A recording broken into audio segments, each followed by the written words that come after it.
It's time for round 2 of my favorite game show, Is Langley Township Council Gaslighting Us? In this quarter, we've got a comment from Progress for Langley Councillor Michael Pratt on my last video about rural land protection. And in this quarter, the letter Mayor Woodward, along with Brenda Locke, wrote to Metro Vancouver, tried to dismantle those rural land protections. First up, Michael Pratt says that this only refers to land that's along the Fraser Highway. Let's see if that's right. Ooh, tough break on that first one. 2 more wrong answers and it's over to the other team. Next up, Councillor Pratt says this only applies to non-ALR area. Let's see if that's right. Oh, another tough one.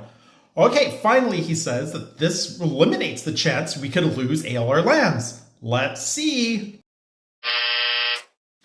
Oh, 3 in a row wrong. That sucks. Now let's go to the other team, and that's that letter Mayor Woodward as well as Brenda Locke sent to Metro Vancouver.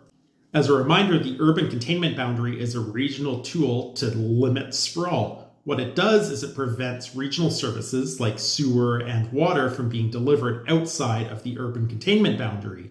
The map behind me shows where there's ALR protection in light green, where there's urban containment boundary in red, and then that sort of like brownie color is where there's overlapping ALR and urban containment boundary protection. Point number 1 here is that they want to redefine the UCB everywhere, not just in that little tiny section along Fraser Highway. So this is going to apply to all rural land that's not protected by the ALR, everything that was in red before. Next, does this impact ALR or farmland? Well, the answer is kind of yes. What happens if you build a bunch of industrial sites or a bunch of condos next to farmland? It's going to drive up the value of said farmland, and it's going to impact your ability to actually farm said land. Remember, the urban containment boundary acts as a secondary shield against developing farmland in Langley.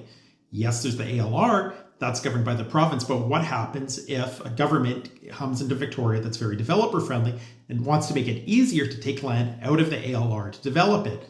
Well, if this letter that Mayor Woodward and Brenda Locke put forward goes forward, it becomes a lot easier to develop that land because then we also lose the regional protections that are preventing that.